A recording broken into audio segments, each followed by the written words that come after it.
this next piece for our time together is to actually get to hear from all of our partners doing this work across Hawaii. And because of the storm, we don't have as much representation as we would have, but given our timing constraint right now, that's not such a bad thing. But I did want to move us away from Oahu for a moment, because there's a lot of that on here, and take a look at Kauai. And so with that, I'd like to just invite Jill to, did you want to share screen, or should I give you co-host? No, you can, yeah, probably me sharing a screen's a disaster. If you've got yours, it might work better. I can do lots of things, but apparently not share screens very effectively. Oh, did you send your PowerPoint? I did send it to you. Yeah, I did. I also have my assistant online with a third backup if we can't get it together. Okay. Well, I'll let you introduce yourself and let me bring up the PowerPoint. Yeah, sure. So my name is Jill Lowry. I'm the CEO of Anainaho Community Park on the island of Kauai, North Shore. For some of you in the state, you guys know that North Shore Kauai is typically the place where most disasters hit, the 2018 rain bomb, landslides, etc. Ourselves, we're a 15-acre park, excuse me, right adjacent to Kilauea town. We're up out of all of the major weather issue areas, so we're in a safe location. During COVID, when everybody had to shut down and there was a big lull for reimagining oneself, we looked at our 15-acre campus and said we could be doing so much more. And part of it with the disasters in mind, we, a group of us, staff, board, community leaders, kind of came up with the blueprint of what we wanted to do on our campus. It's a fully paid for campus. We have no debt currently, although that will probably change here in the future. But it allows us a lot of room to maneuver. And so I really want to thank Miku and Robert for inviting me to participate today. It's my entire life is this project, which is the Kauai North Shore Resilience Hub, and I call it our monolithic campus soon. The reason why we feel this is so important, really speaking to everybody's points on this call, is that it is customizable and it is scalable. And it's just yet another iteration or vision of what could happen, can happen once the funding becomes available. And I want to say to Dottie, I feel your pain, Dottie. We've talked in the past, and I know it's an ongoing struggle. There's so much money out there, and it's just so hard to get a hold of. But I think we'll move through it. So next slide, please.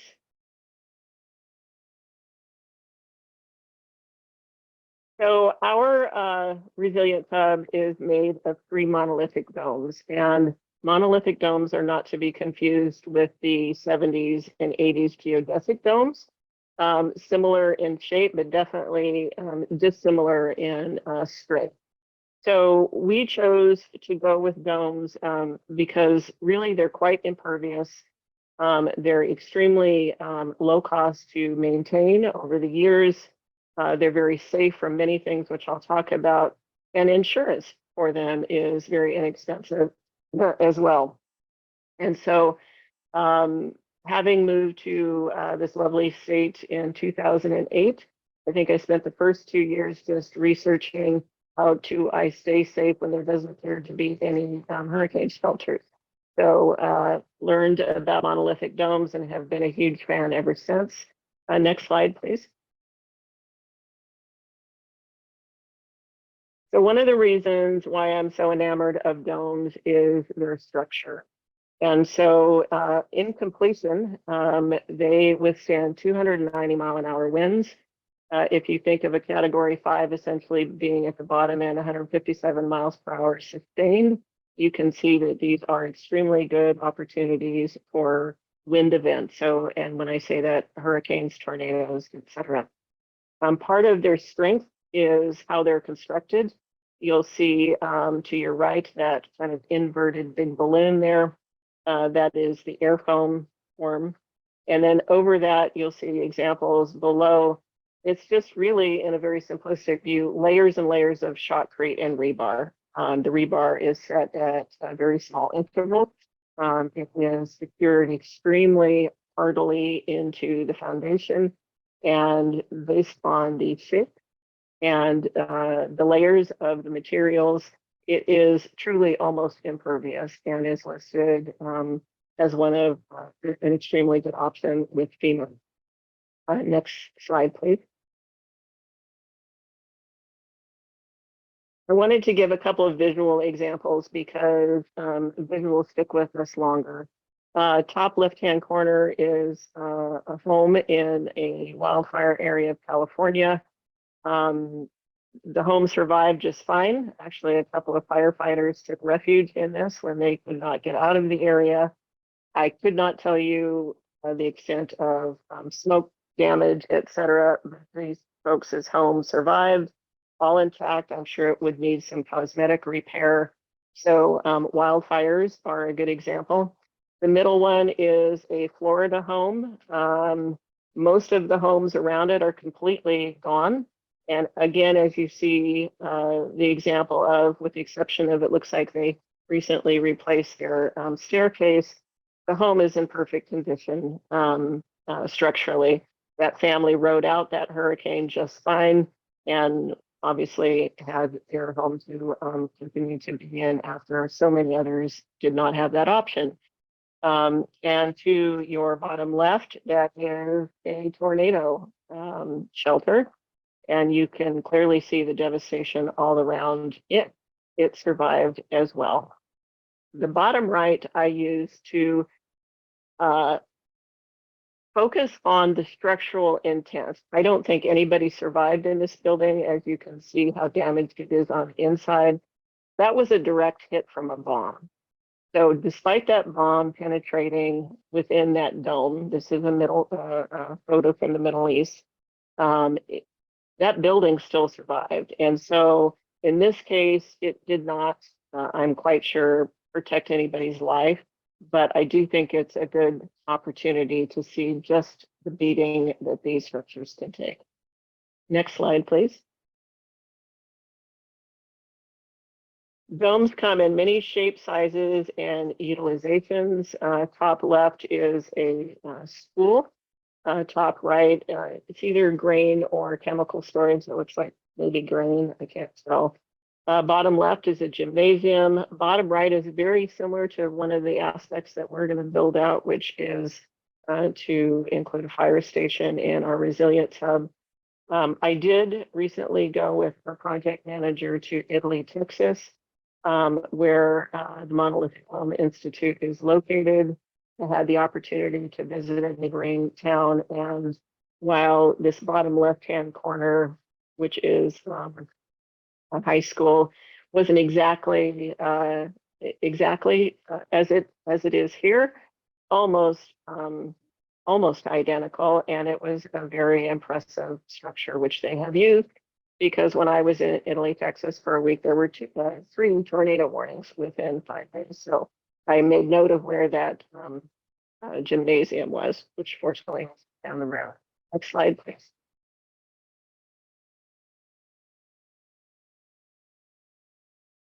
Domes also make beautiful homes. People kind of think of them more as a logistic infrastructure piece, but they really can be so many things. I also had the opportunity to see somebody's outdoor pool barbecue area. You can turn anything into a dome, and it will be there when you get back, no matter what the situation. These all kind of show some unique designs. The top left one actually is a conceptual drawing for something on Maui, pretty close to home. You can see the honu, and it looks like maybe a hibiscus, or can't really tell. The other very cool thing about this, you see 2 examples, well, 3 examples actually. They can be interconnected. They can be multi-story. 2 different structural types here. Bottom left is more of kind of the old visual of an igloo style. Top right is with a stem wall. And so depending on what you're looking for, there's just, I don't think folks realize how much flexibility and aesthetics can be put into domes to make them not only super safe, but also really appealing. Next slide, please.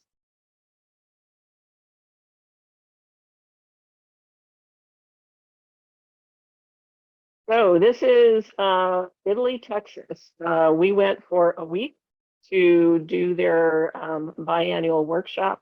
The gentleman in the top picture, long sleeve orange shirt, is the former Maui fire chief. He's our project manager, so he's in there getting his hands dirty, learning all about dome construction. But I really wanted to show this because when I was there, I had not even thought about this until I was in this environment. So these are all studios, and they build them throughout their workshop. They go and buy parcels of land, and then over the years, they create these studios, or the students do, and then they finish them off so that they're fully self-sustainable with solar, et cetera. And this particular one is a Kupuna kind of neighborhood. They do them very low cost for rentals, and they're cute and they're safe in a tornado-prone area. So the people that live here do not have to leave home. They actually can shelter in place. All of their belongings are safe. And so my new, after coming back in April, adding on to all my other focuses here, I'm really trying to talk to county, state, and I also had a recent opportunity to briefly talk to Secretary Marcia Fudge from Housing and Urban Development.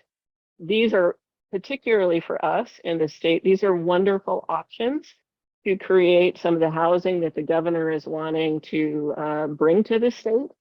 Also, keep people safe. So transitional housing, Kupuna housing, workforce housing. I mean, you could probably, I think people would get so excited about this, people would probably donate some land just to be able to help their fellow neighbor. But I just wanted to show this because I think this is a wonderful opportunity. Next slide, please. And upcoming, this is our Resilience Hub. This is the Kauai North Shore Resilience Hub. I absolutely am madly, passionately in love with this project. It's a good thing because I don't get much sleep. So I know Dottie and everybody else that's working on a Resilience Hub can attest to that. You live and breathe and even sleep with what you're trying to get accomplished. Just briefly walk through this front, well, all three domes are 2-story. I should start that. We went with a stem wall to create as much usable space as possible versus the igloo style. This first dome is our public health and safety dome. The bottom part will be the fire station that we envision. The helicopter pad in the front would only be used in disaster cases if the airports were unusable for some reason. It would just be a backup. And then upstairs in that front dome, we envision administrative space for public health and safety departments. Red Cross and search and rescue are very interested in going in here because they're called out a lot to the North Shore. But we also would create space for the mayor's office if they needed to come and do a forward command situation to the North Shore. They would have a safe, dry space that had access to communication. You'll see the communication tower in the back, along with a water tower on the left. The two back domes are going to be focused on vocational exploration and training. So during COVID, our two focus points was that we thought we could bring, we can't do anything about housing, but we could address trying to get our people out of working 3 jobs into jobs and industries that paid well and that the state or the county needed to have those services. That is our focus. Starting wage of $65,000 a year or more. And that's really only $22 an hour, which still is still not quite livable anymore. However, the dome on the right, we're kind of focusing on STEM related. Well, actually, both domes are kind of focused on STEM. The bottom half will be trades focused. The top half, we recently were approached by the Halalea community care, community medical, and we might actually bring them into this because it made sense. It fit with our public health and safety model. So we've changed our view a little bit. And the back dome would be focused on food, culinary, and other types of sciences. But the beauty of that one is that bottom section will be a huge commercial kitchen that will be able to also mass feed as needed following a hurricane or other type of disaster. So we're prepared for the entire domes to shut down their day jobs and just become a hub to switch over to disaster support for our communities. And then next slide, please. It's our last slide.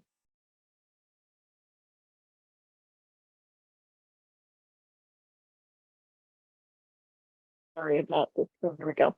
So this just kind of reiterates some of the things I just said about the day jobs. That's really important if you're going to have structures like this, that they are serving and providing during non-disaster time. So I won't read through all this. You can kind of look at it.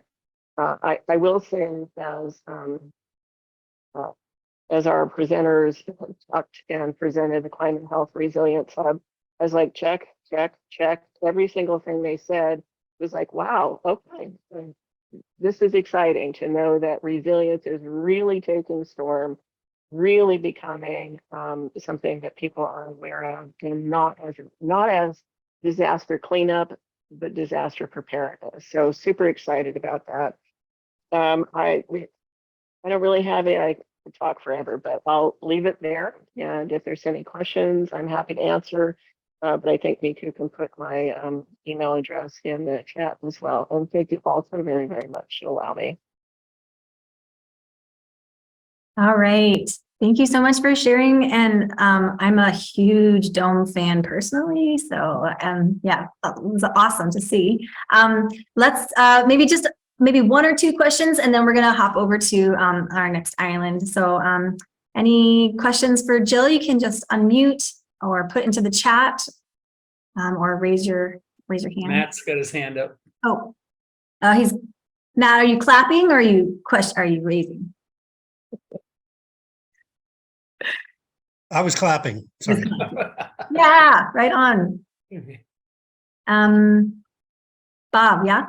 Yeah, just a couple quick things. I know everybody wants to do stuff with STEM, but I think what you just presented has some really good opportunities for artwork and village neighborhood identity kinds of things that would be expressed through different traditional Hawaiian arts and crafts. And I was really struck by the similarity of the domes you are developing with traditional housing in Samoa, which might be rounded or even oval in shape.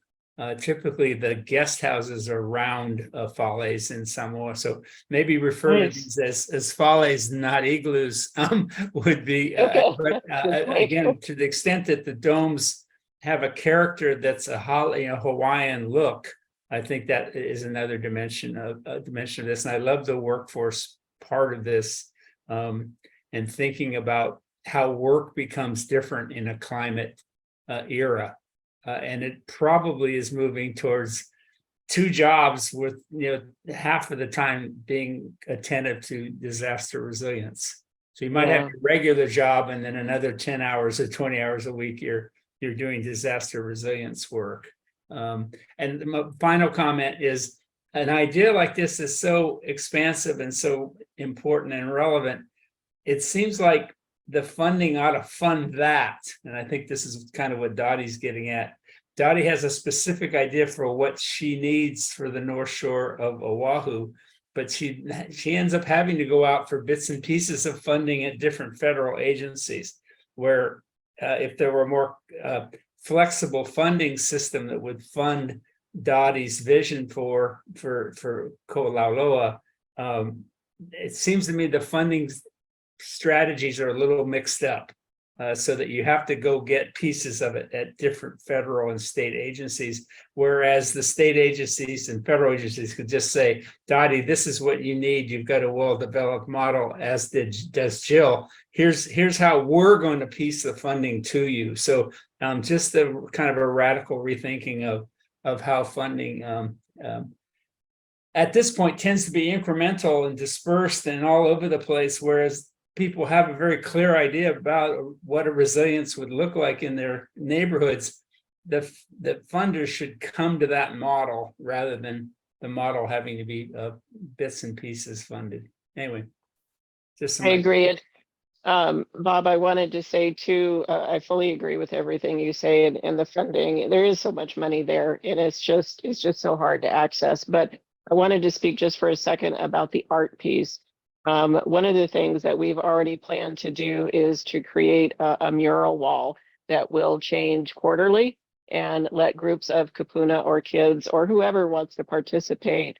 And it could go along with news, it could go along with trauma, it could go along with joy, so that everybody does feel like they can come there and have kind of a mark on the place for a while. So we have a local muralist that we've identified that does really good work, and he's offered to lead that for us. So we're excited about that too.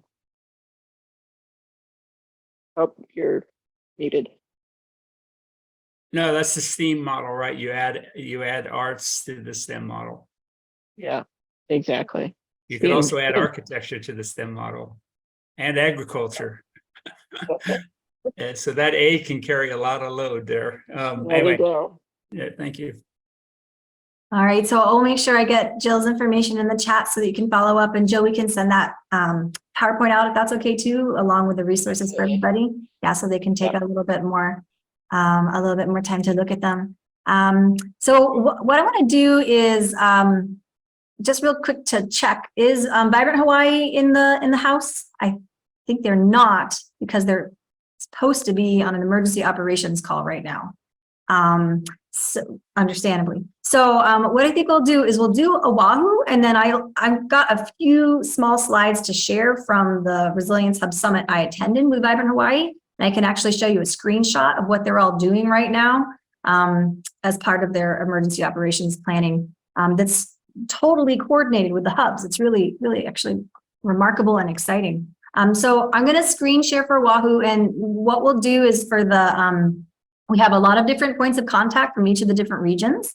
And so I'll basically just kind of open up the floor, but I know we only have, as I said, theoretically 2 minutes per region. This was just supposed to be kind of a little meet and greet and put your information into the chat so that we can start to get to know each other and also let everyone begin these conversations. So I'm going to screen share, and then what I'll do is I'm going to actually start off, instead of me talking about Oahu, you hear from me a lot, I would really like to hand it over to Sarah Harris with the Office of Climate Change, Sustainability and Resilience, who's our city partner on the project, to share a little bit about the project and give some context, and then we'll move into each of the regions. So let me get the screen share going, Sarah, and then we'll hand it to you. Yeah, so take us away, Sarah.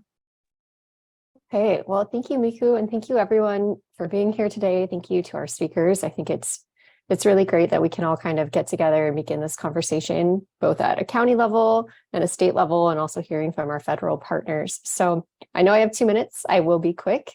Just a little bit of background on myself. I'm the Hazard Mitigation and Long-Term Disaster Recovery Program Manager for the City and County's Office of Climate Change, Sustainability and Resiliency, as Miku mentioned. So we are working in collaboration with Serene, as well as the University of Hawaii's DERP program. So shout out to Suan Shen. She's on here today.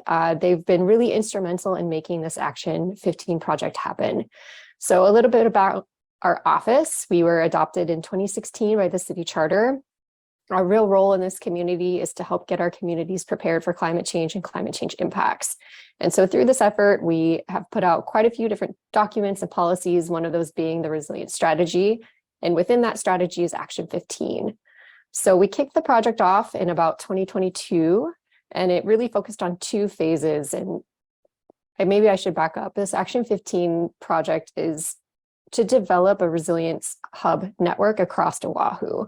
So our project has two key components, really centering on community outreach and engagement.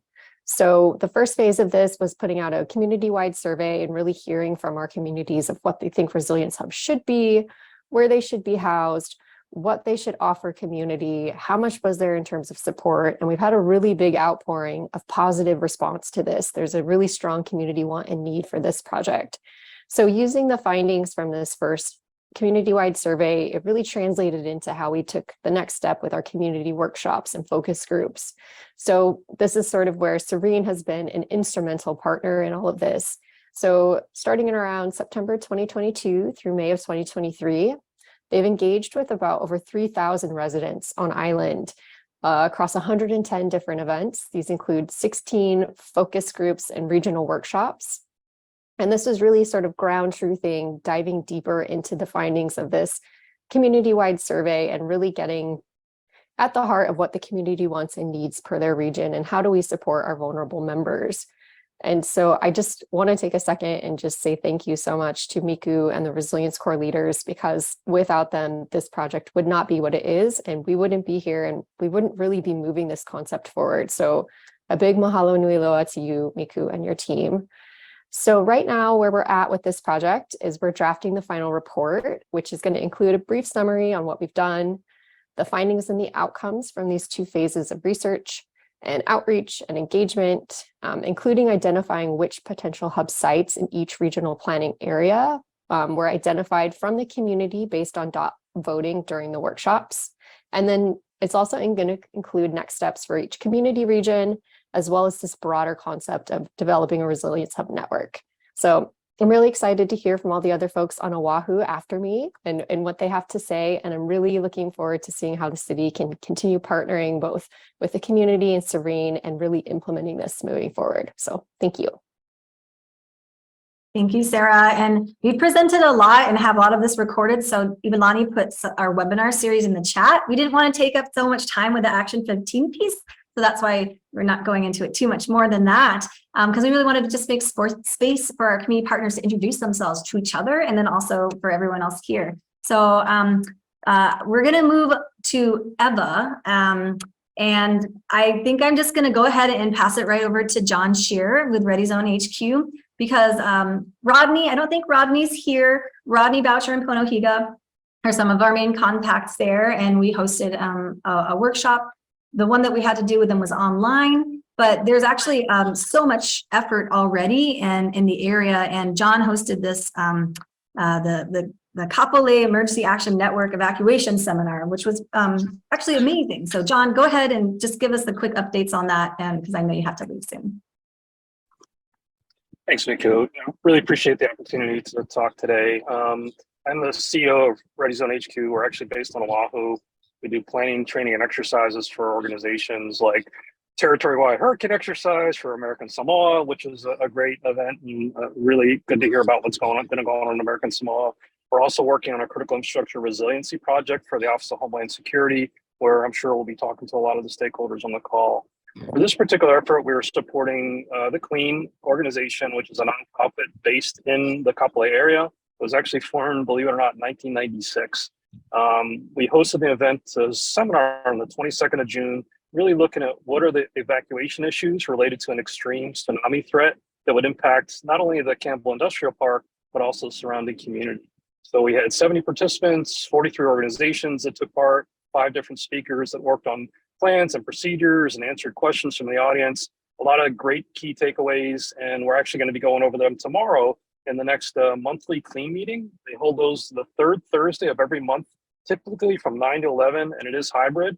So if you have any questions about the organization, questions about the seminar, feel free to reach out to me. I'm sure Miku will drop my contact info in there, and it's cleanhawaii.org if you're interested in joining that, if you're focused on the Kapolei area.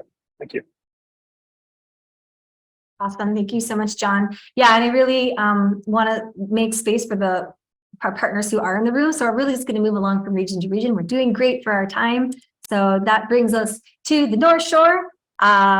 And essentially, just want to offer it up for thank you so much for the Wailua Community Association Neighborhood Board number 27, who hosted the workshop that we had there, and kind of just want to open the floor for anyone from the North Shore to share from your experience or share any updates or just say hello and put your contact information in the chat. Just then the floor is yours if you're in the room here.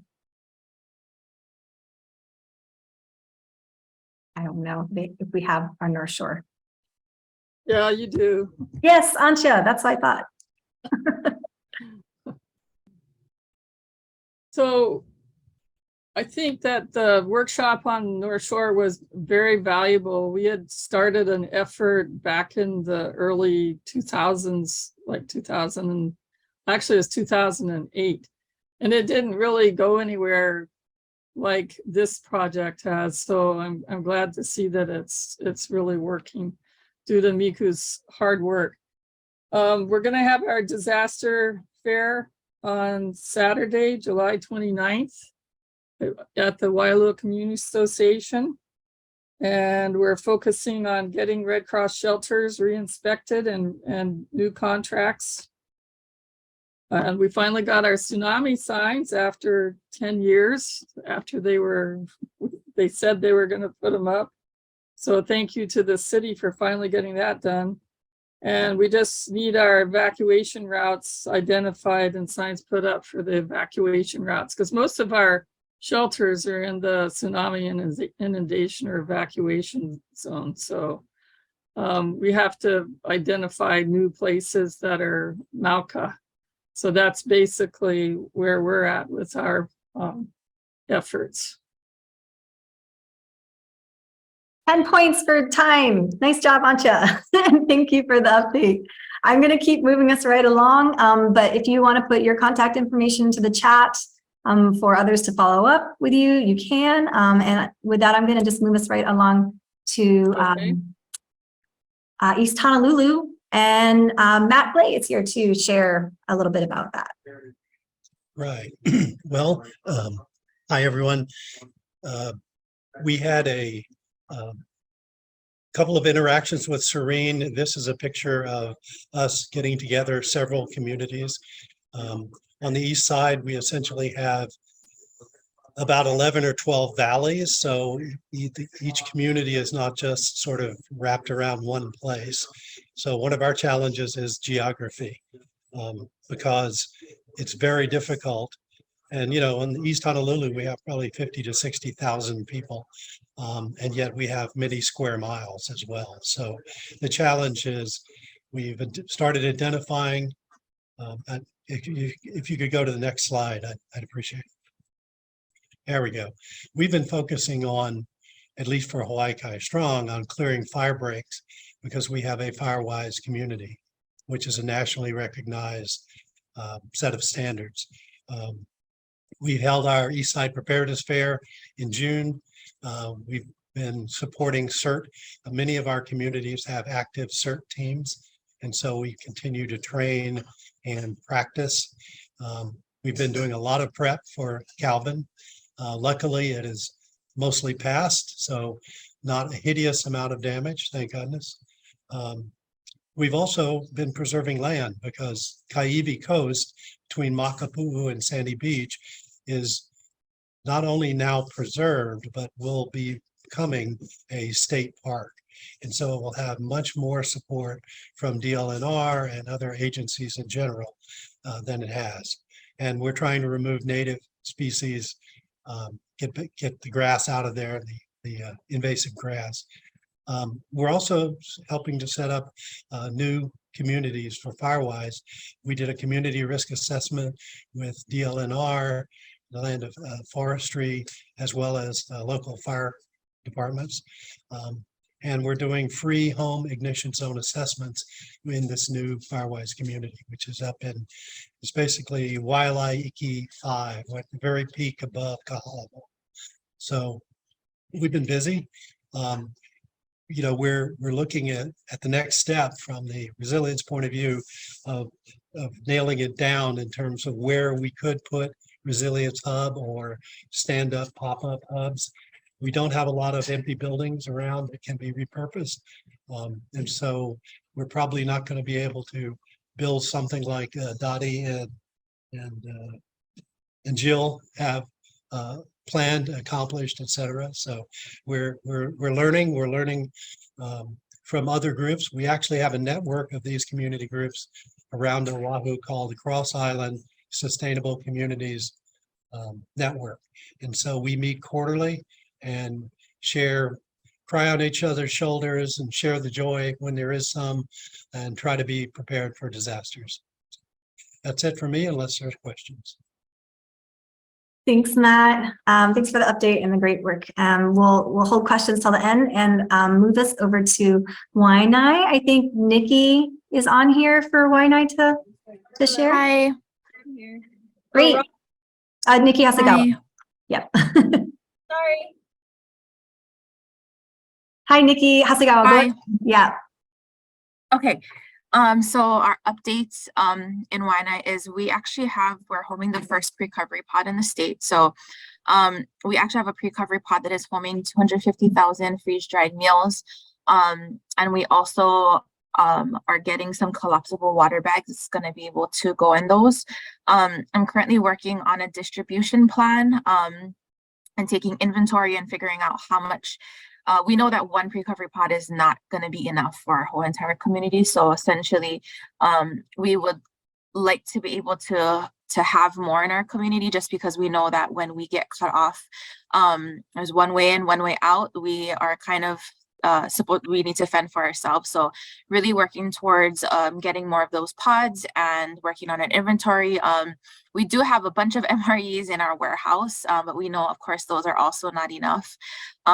So yeah, just really working on a distribution plan and figuring out what needs to be done. And I think with this imminent storm that was supposed to come, I think between Alicia and I, we were really trying to figure out, okay, we really have to get a plan going. So this is lighting a fire under us to make sure we have something in place. But that's our update. Thank you. Perfect. Thank you, Nikki. And so, yeah, our partners there are Alicia Higa and Auntie Nalani Benioni with the Wai'i Coast Comprehensive Health Center, and the Ella Payo Social Services Program is the one that supported the workshop. So yeah, they're definitely trailblazing. And there's more to do. So as you said, Nikki, so thanks for sharing that. And if you want to leave your contact information to the chat for anyone to follow up with you, you can go ahead and do that. And then I'm going to move along to Central Oahu. Do we have anyone from Central Oahu who can speak for the region or the workshop? Is Denise on here? Yes. Okay. Hi, Denise. I know you're all alone. The others abandoned you. We've got Central Oahu and then Primary Urban Core. And so Denise is kind of part of our community partners leadership for both of these. So I don't know if you want to give us an update on one or the other or both, but would love to hear from you, Denise. Anything you want to share? Yes, I'd just like to say thank you for all the hard work that everyone on here is doing. I really appreciate hearing your stories and the progress that you've made. And well, back in 2017, we started, students from Kapiolani Community College from the Service Learning Program started doing disaster preparedness workshops at the Waikiki Community Center for the Kapuna in Waikiki. And between 2017 and 2019, we were able to train over 500 Kapuna in Waikiki around disaster preparedness and what it means to shelter in place versus going to a shelter. And we talked about those very important things. And now, leading up to Serene, we were able to bring our students, our community partners, and a lot of other key stakeholders in the urban community together at Susanna Wesley Community Center for the Serene workshop. And I think it was a real eye-opener for a lot of the community members that had really never thought about doing this kind of center before. And so they really appreciated the fact that we came out and brought the information, and we had so many different people from all over Central Oahu. It was a really nice gathering of a lot of different people with a lot of different thoughts and a lot of different perspectives. And I just want to thank Miko and her team for helping us come together and talk about these important issues. Thank you. Thank you, Denise. Yeah, so we had over 67 participants at that one, and that was hosted through the United Women's of Faith group at the Susanna Wesley Center. And then we've also had a focus on vulnerable communities, which has come up a number of times. And with this, we were hosting these also in the kind of primary urban center area at the Waikiki Community Center. We had 2 different workshops focused on, one specifically was on kupuna and older age adults. The other one was more broadly looking at just neighbors that might be disproportionately at risk or impacted by natural disasters. And then we also had a workshop at the Kalihi Union Church with Shanti Asher with 11 Micronesian pastors. So really, you know, these things, and not everyone is able to be here today, but just wanted to kind of share what's been done and offer the space. And is Judy here or anyone else that attended any of these other workshops that wanted to share or chime in or introduce yourselves? Yeah, I'm here, Judy. I'm Judy Kramer, Great. and I'm here. Sorry, so yes, I participated in the one at Susanna Wesley. It was very great because we got to meet not only the people from Serene, but people from within the community. And I was in the group that did the really urban Kalihi area. And although I don't live there, I used to work there, and it was very good to learn a lot about the different resources. And that's one of the things I think that was very helpful for me, is to not only look at resources that are there right now in the different places in the community that we, you know, kind of considered to be a hub, but also the kinds of things, the infrastructure that would be needed to be a good hub. So I think that the discussion that happened was very rich, and moving forward, how we can build the potential hubs so that they can be very useful to all the people within that Kalihi area. So that I thought was a really good discussion for all of us, and an eye-opener for all of us. Thank you. Mahalo, Judy. Yeah. Oh, go ahead, Bob. Yeah, I think we met last night, Judy. Judy and I are on the board of Youth Service Hawaii, and we're trying to figure out how we can engage this next generation in the work. And so, Judy, thank you for your leadership of that organization. I think we too go back a generation or so. So thank you. All right. So let's I want to keep us moving along here. And then, yeah, if Judy or Denise, I think already put our contact information into the chat, so they're available to follow up with. So let's go to, is Rainbow here, I think, or Joe? Aloha. Yay. But we are both here. How exciting. Yeah, I dropped in some slides. We can definitely share a little bit about Key Project. So we held, on December 1st, we held one of the Action 15 meetings here at Key Project. And we had some really great discussions. I think one of the big takeaways was that if we go by moku, so from Hakipu'u down to Waimanalo, that there's probably need for multiple locations, just because of the way that our community is spread out and the limitations of the roads in between those places.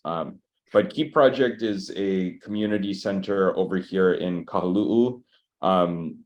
So if we can go to the next one, I can share a little bit about our site and the things that we have been doing. So Key Project has been around since I think 1968, and in all of the different ways and all of the different programs we've been doing, we've been investing in our community. We currently have a decently sized facility. We've got a pavilion, 6 classrooms, an admin building, and it also includes certified kitchen, cold storage that's used by some food hub partners and surrounding gardens. So we're working to do what we can do in order to update our facilities and increase our programming so that we can provide these resilience hub services for our community. A couple of the things that we currently do, I have on the next slide.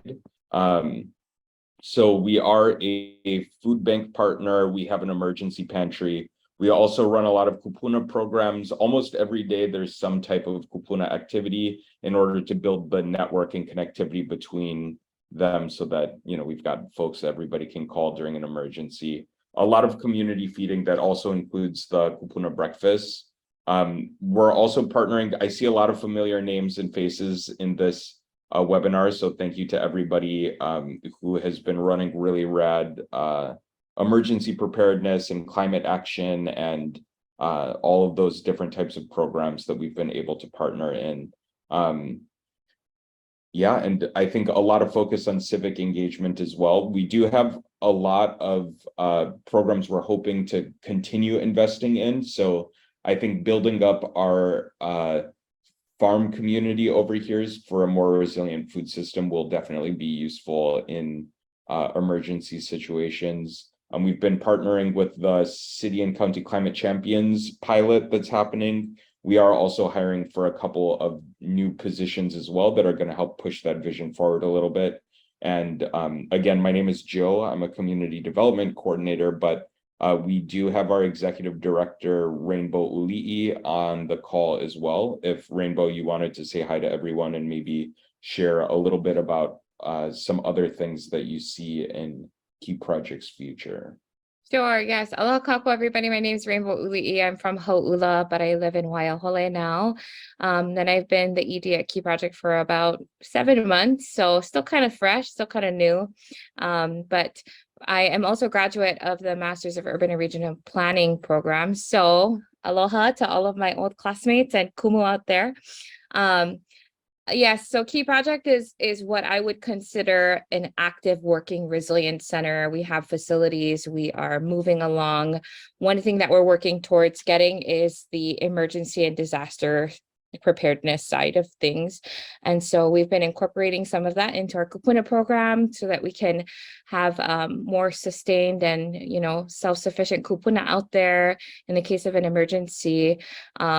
And we've been working with Food Bank to connect our partners with the same thing that Waianae Comp has, where we can basically have access to food in the case of an emergency. And so, but yes, mahalo Uncle John for helping push forward resilience programming, and of course to Joe as well. And mahalo to Miku and the Serene team as well. Aloha. All right, thanks Rainbow and Joe. Okay, we're moving along. We're making our way through. How's everybody doing? You guys okay? Okay, we're getting there. Okay, all right. So next we have Kola Loa and Dottie. Love for you to share, and I can advance the slides for you. So this is just the picture from the workshop that we had with her, and here is the first slide, Dottie. Thank you very much, Miku.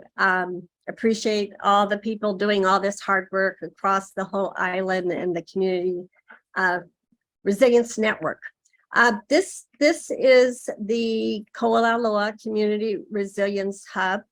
It was designed based on a huli va'a. The huli va'a is the turned over canoe that ancient Hawaiians used in storms when they were at sea. They would save themselves and whatever they had with them by turning over their va'a, their canoe, and protecting it. And our designer took this to heart and put this design together. We're very excited about it. And it's a 36,000 square foot building that would be built into the hillside in Hau'ula. We now are conducting the EA and design on this building, and it will be complete this summer and will go out for review to the city and the state. The land that we have leased is DL&R land, the Department of Land and Natural Resources. It's 5 acres on a hillside in Hau'ula, out of the flood and tsunami zone. We began putting this vision together in 2011 when we looked at what happened in Japan with the earthquake and the tsunami there. We have been working on it very seriously for all these years, and we did get invited to the city Ola resilience planning effort. We proposed Action 15, and thank goodness it was selected as one of the actions for the state for our island of Oahu. We have been working with many agencies over the years, and we have currently the facility of the Hau'ula Community Center on a license agreement from the city. We manage it. And we have created something we call a partnership hub. We knew as a small nonprofit that started in 2014, Hui o Ha'ula was not going to be able to pull all of these services together on their own. And so we reached out to many nonprofits across the island that we're very excited to include in this effort. And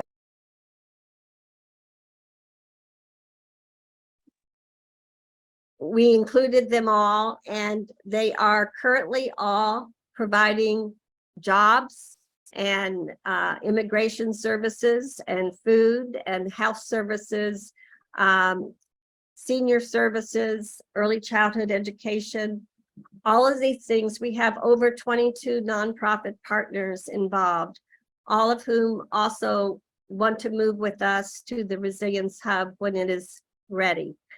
I was luckily invited to that meeting by Josh Stanbro, who was the director of the Office of Climate Change and Sustainability and Resilience, and was able to work with a lot of great people in that meeting. We envisioned the hub in Ha'ula as you have said many times in this presentation, each Resilience Hub needs to be different. This is a community that has very vulnerable infrastructure and no infrastructure right now that will serve as a shelter or even a school building that will serve all the people who will need to evacuate their homes in any kind of major disaster. And even in a category 1, we've been told that 85% of the homes in this area would be destroyed. All of Kauai'i, which is 6 communities, would be involved in this process and be sheltered in this facility. This particular picture is one that was made to show that this is a very clean energy hub. We were able to get a technical assistance grant from the Department of Energy and have been working with them for over a year to determine the types of green energy uses that we would have in this building. And really what I realized the other day is it's really the building that's creating the energy. As you can probably note, we have rainwater harvesting. We have also backup batteries required by FEMA. We would also have microgrids on the surface of the rooftop. And we've just recently figured out a way to use wind by installing wind turbines, very small wind turbines within the context of the Resilience Hub house roof. And so we're also working with the Hawaii State Energy Office and would be a partner in utilizing the hydrogen hub effort. And we would be using the hydrogen to store the energy produced by the hub. It's a very exciting concept that we know will be good for the whole state and also will serve well the people of this area. We did work with Baja from the USDN, and she directed us to the person that designed the hub, which is Plus Lab, and we are working with G70 in Honolulu, and they're collaborating together. We have gone out for FEMA funding in 2020, and we hope to do that again. We also have a FEMA Direct Technical Assistance Grant that will start this fall, and we're excited about that. We have applied for HUD earmark funding, which we will hope to get in 2024. We just got an encouraging note a few days ago from our senators and representatives that they're working hard on getting that funding. We will create both an agroforest on this land, which is 5 acres, to provide for food security. Well, we will have a food hub, and the Kauai'i Community Resilience Hub will serve 1,500 people in the case of a disaster. On a daily basis, it's a community center that will also have a lot of recreational area.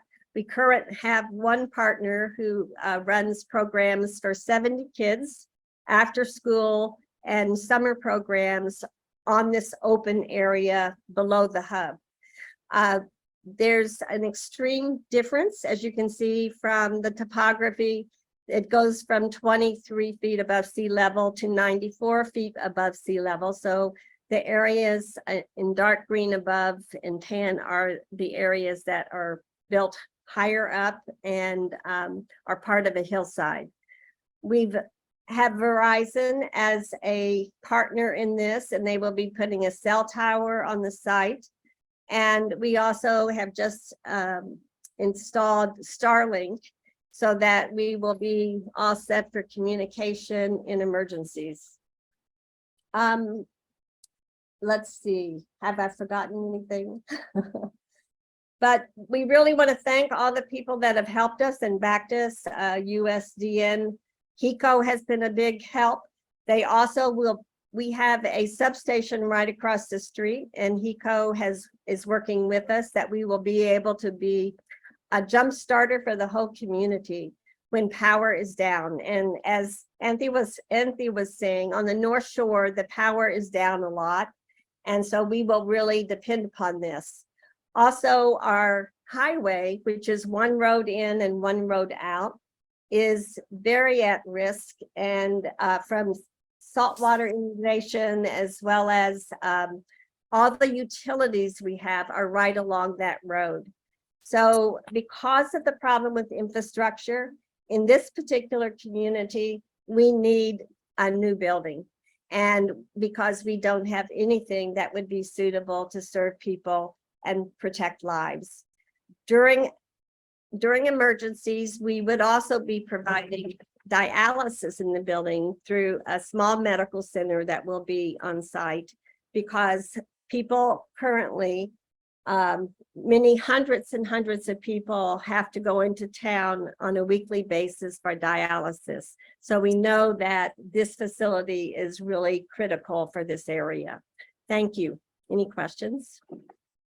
Sorry, Dottie. I was trying to push you along with the slide, but it's an amazing, amazing vision. So let's do, I guess, just like maybe a few questions, and also congratulations about Starlink. So maybe a few questions for Oahu, and then I have the smallest update on that I could share for Vibrant Hawaii, which would be, I think, interesting for you all to see. But let's do, maybe I'll just stop the share and then open up just maybe a question or two for anyone for the Oahu side, for those who are in the room here, and you can put it into the chat or raise your hand, or go ahead and unmute and make a comment.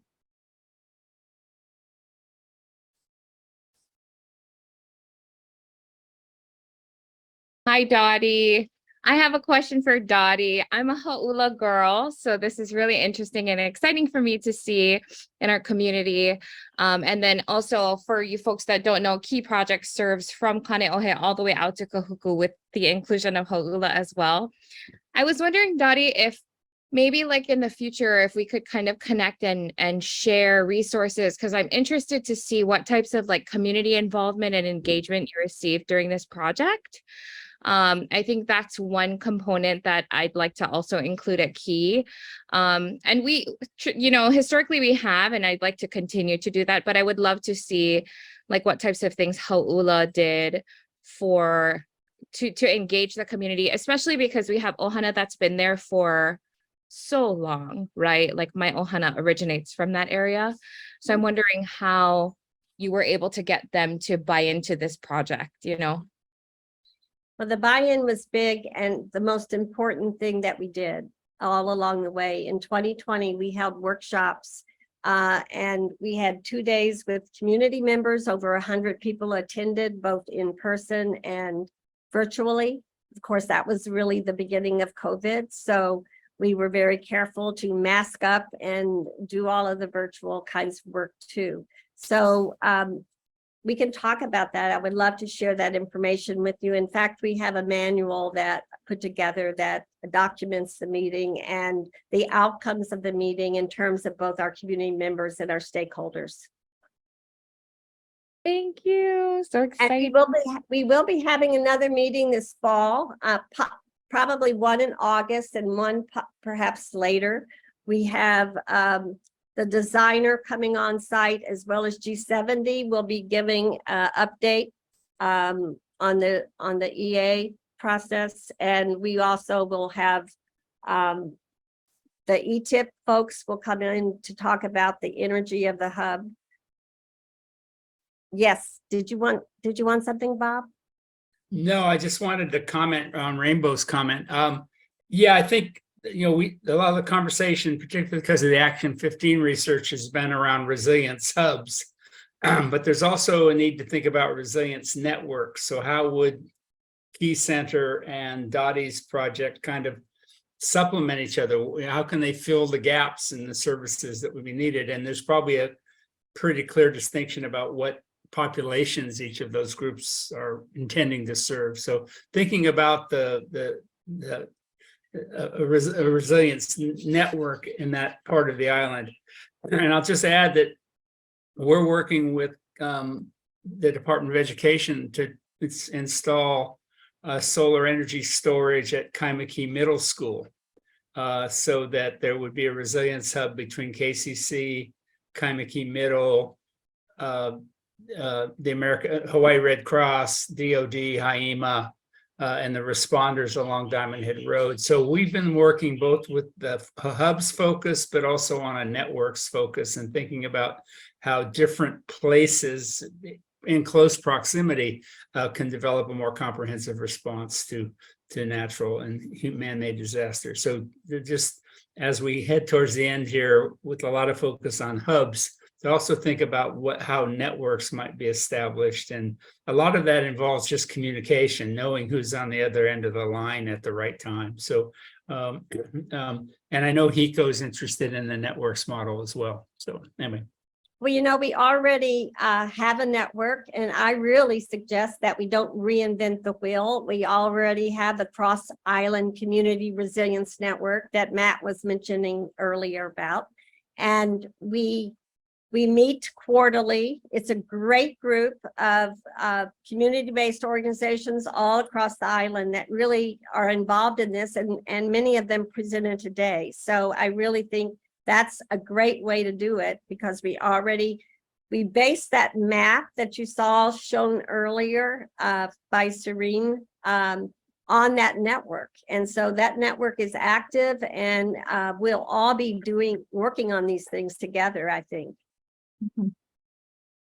Yep. I'm hoping maybe I could be like a regular member to that, Dottie, and maybe most of us here. I want to grab the mic real fast and just present for Vibrant Hawaii, just for really like just 2 minutes, because right after this, basically we just have Talkstory. So we have more of this continued conversation, and then some breakout rooms with some student presentations if you guys would like to see those, and then maybe a specific conversation about workforce development and hubs. So I'm just going to share a screen, especially because it was so timely. This is the picture of Vibrant Hawaii's network of resilience hubs. Is there anyone still on the call, or did anyone make it from Vibrant Hawaii today? I don't think they're here, because we did just get the update that the tropical storm was canceled for Hawai'i Island. And how do I know that? It's because I'm networked through their awesome communication strategy. So all I was going to show you, I can't speak for Vibrant Hawaii other than I'm a member of the Pana Eva Hub, because I have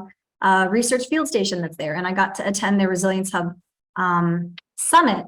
So I just wanted to share, let's see, I wanted to share just some screenshots of what they've been doing. Here we go. So they are just up and running. That's all I kind of wanted to be able to say. And I'm sharing not as Vibrant Hawaii, but as a member of their hub network. And they've just done such an unbelievable job in 5 years really training all of their people essentially. So what we did was a training exercise as part of the Resilience Hub Summit with the Office of Civil Defense, so that everybody knew what to do 48 hours before the hurricane came, right? Then, 24 hours. And then what happens if it becomes downgraded? Like, so basically, you get these emails and you get invited to briefings, and Janice Ikeda is sitting in the room in the Emergency Operations Center, and she is relaying messages to all the hubs. So this is a screenshot of what I've been following on my phone so that I can know what's going on the ground. So each resilience hub reports local site conditions back to Janice through this new app called Telegram. And then Janice then directly reports it in the room with the Emergency Operations Center. And so they're able to do requests for information and requests for aid in a really effective way, where there's this ripple effect from the Emergency Operations Center to the hubs, and then the hubs to their members, and then back and forth. And then you can see here, it says VH liaison to EOC. That's Vibrant Hawaii liaison to EOC. They make sure that they have someone in the emergency operations room the entire time that there's an event happening. So they've been very busy doing essentially a drill, not a real drill, but they really treated it like it was real. But that's where they all are. And I attended their briefing yesterday, and how I had a chance to see all this. Yeah, Dottie, go ahead. I've had this question for a long time, and maybe you can answer it about Vibrant Hawaii. Is it coordinating things with DEM and working together with the county government over there? It's working with their version of DEM. Matt knows the acronyms and things better than me, but it's the Office of Civil Defense is the agency that they're working with. Yeah, and they're working really closely together. And I think that I just wanted to share this because the model that Vibrant Hawaii is using, working in collaboration so closely with their Office of Civil Defense, is it speaks for itself. It shows why resilience hubs are so incredibly valuable. And so I really hope that we can do that same work here on at least for Oahu. I know our Jill Kauai had to leave, but I know she has same thing. And I think Vibrant Hawaii is leading the way, and I think that we've got some conversations lined up actually with some, Renice was here from DEM earlier, and she's really interested also in the Vibrant Hawaii model. So yeah, so it's exciting. Again, I can't present for Vibrant Hawaii, but I'm presenting as a member and having been part of this. It's just awesome. And I wanted to also say one last thing, which is, even though everybody was concerned about the storm, there was a feeling of, I don't know, I'm not gonna say the word belongingness, but just really that everyone had each other's backs. They knew what to do, and it felt good. It felt like really comforting and safe. I don't know how to describe it better than that. And then, I mean, yeah, that's all I just wanted to share, a little personal perspective of what it felt like. The storm is coming, but everybody knows the next steps. They all know the process. They've all been practicing, and they're ready to go. And I hope that we can do that on Oahu. So that's all I wanted to share. Okay. Okay, so at this point, we have 10 minutes left on the last hour. But gosh, you guys are hanging in there. This is an open space to share announcements, put things into the chat, put your contact information into the chat, questions, and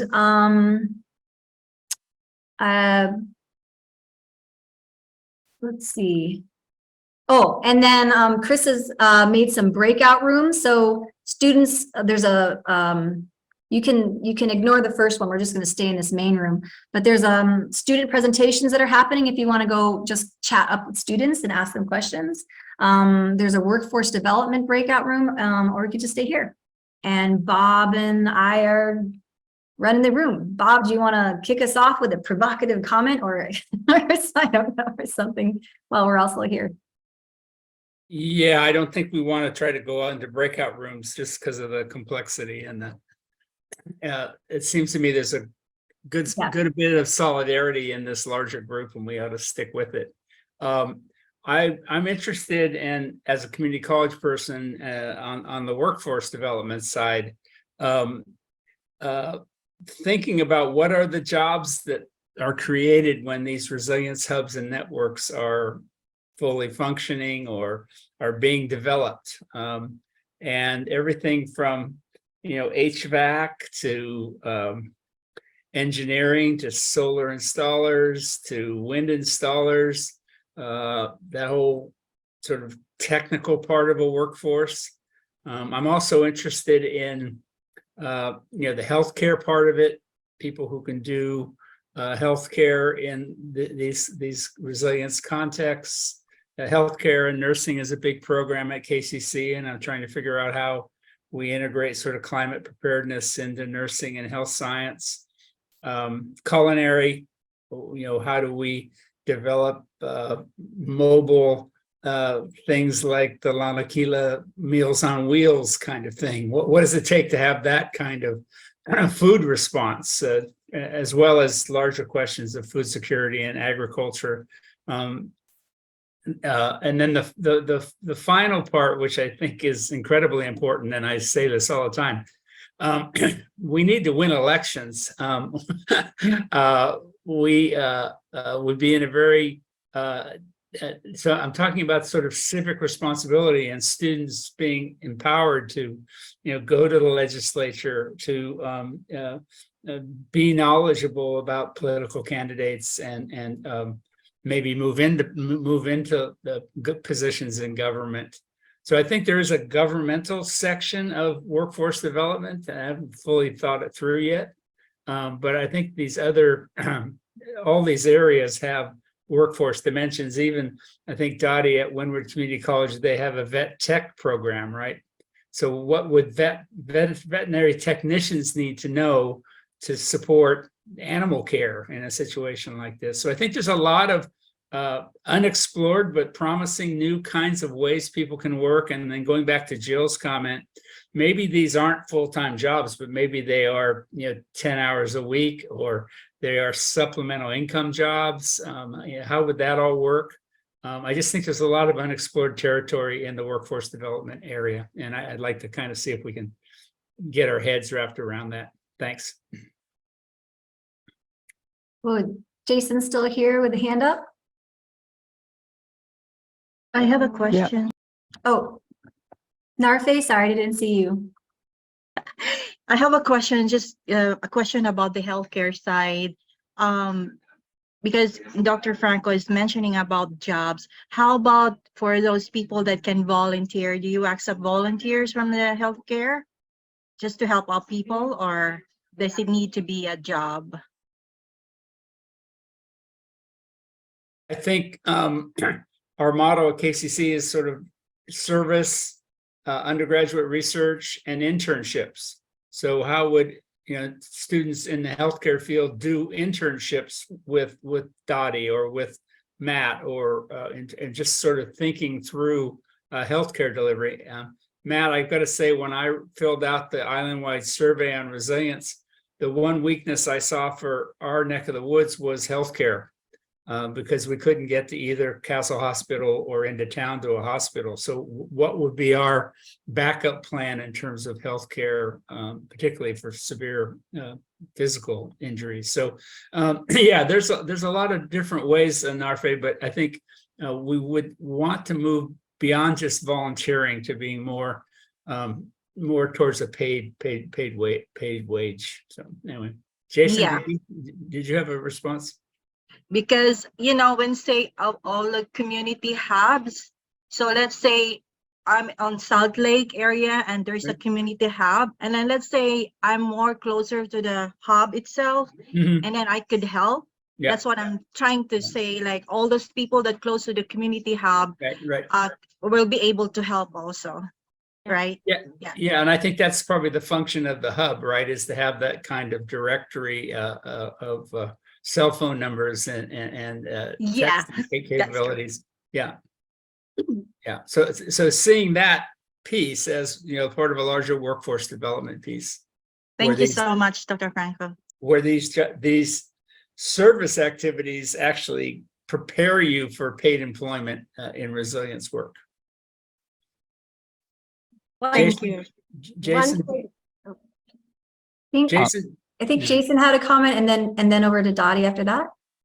Sure. So on the healthcare side, I'm not sure what the community health worker landscape is Yeah. like in Hawaii, Mhm. but I can tell you that in California last year we had a state plan amendment approved by Medicaid that defines the scope of work of community health workers Yeah. that are reimbursable through Medicaid, and includes language saying that their scope of work includes addressing environmental and climate sensitive health issues. So for building climate health resilience, Hawaii could perhaps look into using similar language to make community health worker functions reimbursable through Medicaid, and then you have a sustainable way of using community health workers to, link people to services or get them to, all sorts of, basically linking people to services, but also identifying people who are most at risk. So that's a potential route. Yeah, we have a community health worker program at KCC, and we work Serene's working very closely with them. Could you send us that language, Jason? Yeah, I'll put a link in. And so it's really a question of your state Medicaid office wanting to define a scope of work for community health workers. And California's language could, of course, possibly be cloned. I'll put the link in the chat right now. Great. Thank you so much. That's a step forward. I appreciate that. Dottie? That's a great idea. Thank you for that suggestion. I have 2 community healthcare workers that work with me now, and that would be so great if they could be paid that way, because most of them are doing volunteer work here right now. I can't get resources to support all the needs we have, and this is a very vulnerable area when it comes to healthcare. We don't get a lot of doctors out here or nurses. Now, one thing that we do related to volunteers during an emergency is we do a neighborhood door-to-door survey before disasters. And we try to do those every 2 to 3 years. And one of the questions we ask is, are there vulnerable people in your home that will need help? But another question is, what kind of skills and resources do you have that you could help out in an emergency? And we are also have been creating a neighborhood block captain system for emergency preparedness and sharing information and getting out alerts and things like that, especially when all the power's down and people aren't getting those alerts. So we try to network throughout our community and keep those people actively involved and up to date on things. So getting volunteers, those will be the first people we call on that list, who are carpenters or electricians or have large equipment that can help move debris or whatever it might be. So those are great ideas. Thank you. So we're right up at the end of the hour here, and you guys are fantastic. You stayed through the whole time. I just had a sort of like a 2-minute activity to close us out and start to move us into kind of an integration of all of the conversation that we've been having, that we could have for hours, clearly. I wanted to do one, because all of these things are hard to quote unquote like share. Oh, we did a thing on Zoom. I really want to do a group photo. Please indulge me. So if you need to like take a moment to get yourself ready or whatever you want for that, we can do that. And then and then if you can turn your cameras on, for those that would like to be included, please turn your cameras on. And then the prompt, there'll be it for the activity, is to just think about 1 or 2 things that you're walking away from this meeting. This is 3 hours and so many different levels, so many different agencies, islands, communities. So think about a couple things that you're walking away with from this meeting, and we'll do a waterfall chat, but we'll do that after. So I'm just giving you a heads up to think. So that's going to be your prompt. And then for those of you who can turn your camera on, we'll get ready for that big group photo. Looks good, looking good. Cameras are turning on. Very nice, very nice. See if we all fit on one screen here. There's Kurt. Yeah. Oh, look, look at all these people. How amazing. Incredible. All right. Hi, Kurt. There we go, little by little, they're coming on. All right. So when you're ready, we'll on the count of 3. We need a good, I've been saying serene. Is that okay? It's easier than resilience because resilience ends with the eats. So serene is better. So ready? Okay, so on the count of 3, we'll say 1, 2, 3. Serene.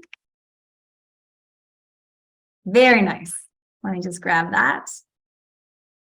So what that means is you're going to type it into the chat, but you're not going to hit enter yet.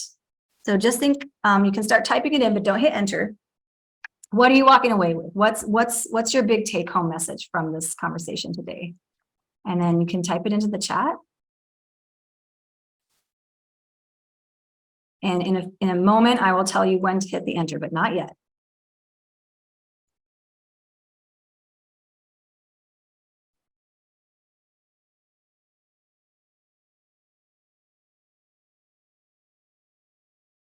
Okay, are we ready for our waterfall of resilience?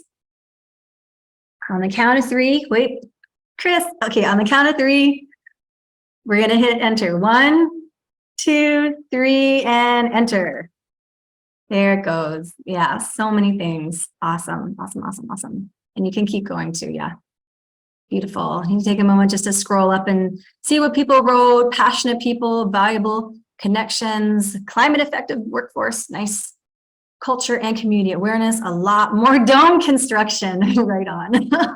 Hopeful and inspired. Wonderful. All right, I will share this out for everybody, as well as the photo, as well as the recording, as well as all of the resources from today's forum. For now, this is a once a year thing. Thank you all for hanging out for 3 hours. And again, we have many, many more conversations. And our speakers who still stayed the whole time, thank you, everybody. And Thank Bob, you, Miku. Bob, Thank you, anything? Miku. Amazing. Thank you so much. Thank you, everyone. Way to facilitate. Yeah, good job, Miku. Thank you. Hey, Rainbow, we need some young people in our crew. Come on back. Bye, everyone. Thank you so much. All right, everybody. Thank you. Take care.